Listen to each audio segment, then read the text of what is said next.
Japanese Americans were treated horribly for little to no reason during World War II. In 1942, Japanese American citizens were put into internment camps because of their ethnicity, and because the government would argue that they were protecting both Japanese and American citizens by separating them from each other. Many Japanese Americans did not have rights in World War II. When the U.S. put Japanese Americans into internment camps, most lost the ability to receive many basic needs. This action changed history because they were denied the right to an enjoyable life. Countries like Italy, China, Russia, France, Germany, and many more participated in the war, but the Americans and Japanese were enemies. It all started on December 7, 1941, when America's complete isolation from the war ended. Japan staged a devastating surprise attack on America's military installation in the Pacific Ocean. The most terrible attack came at Pearl Harbor, a Hawaiian naval base where well over 2,000 servicemen and innocent civilians were murdered. 5 battleships were sunk, 3 were damaged, and 188 airplanes were destroyed during the Pearl Harbor attack. This nearly eliminated the U.S.'s ability to fight in the Pacific Ocean for most of the war. America could not take this lightly.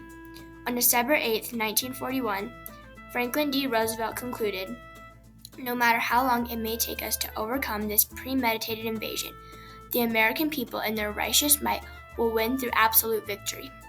Stunned by these sudden events, America immediately declared war against Japan. Japan joined the war only 3 days later and allied with Germany and Italy. At the same time, America was also drawn into the war with many powerful allies, like Great Britain, the Soviet Union, France, and more.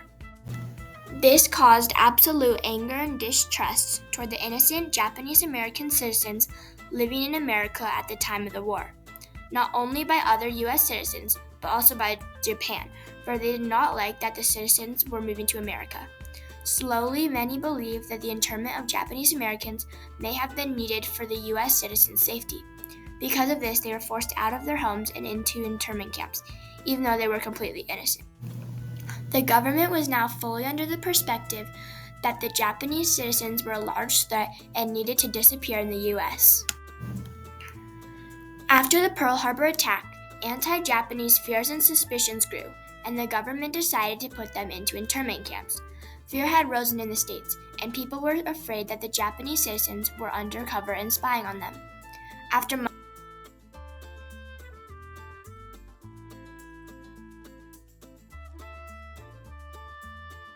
America was at war with Germany, Italy, and Japan, but only the Japanese Americans were sent to the internment camps, and this is really because of deep-seated racial prejudice against non-whites and wartime hysteria. After months leading up, Japanese Americans were eventually put into relocation centers. And even though President Roosevelt was responsible for treating each of his American citizens with equal rights, he believed that the only way to protect them was to separate them from the innocent Japanese American citizens who were believed to be working for the Japanese military. Since he decided all Japanese immigrants were considered. So the government's responsibility was, and always should be, to protect all of its citizens. And yet,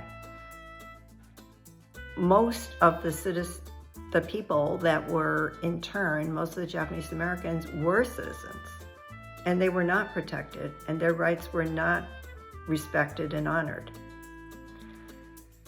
Eventually, Executive Order 9066 was issued by President Franklin Roosevelt on February 19, 1941.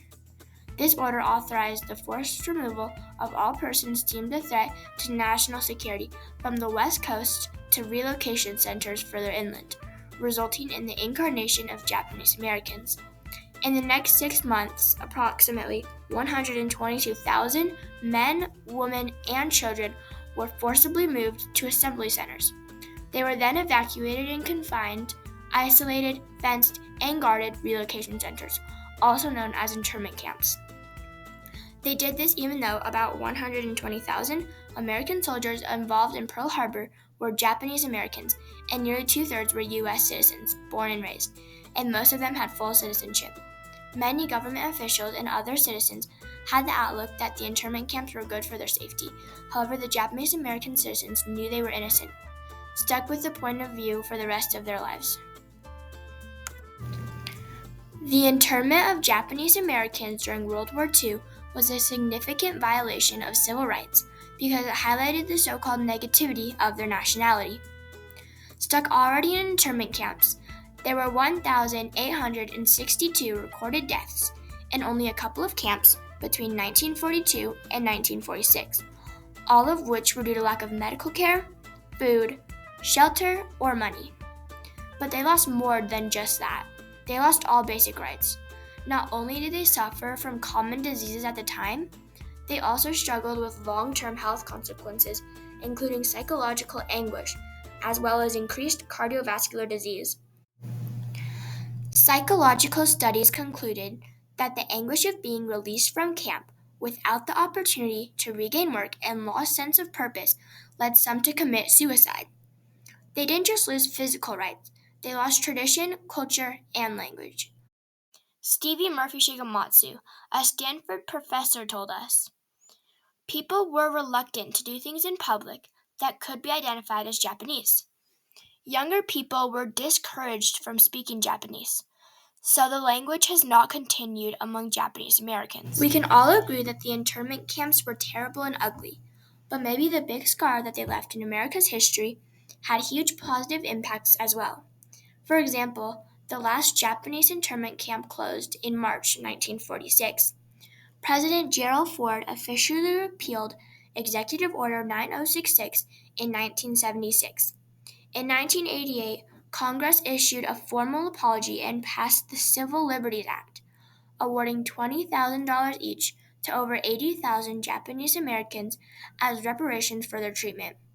There have even been no more camps or relocation centers in the U.S. to this day, since the last Japanese American one closed.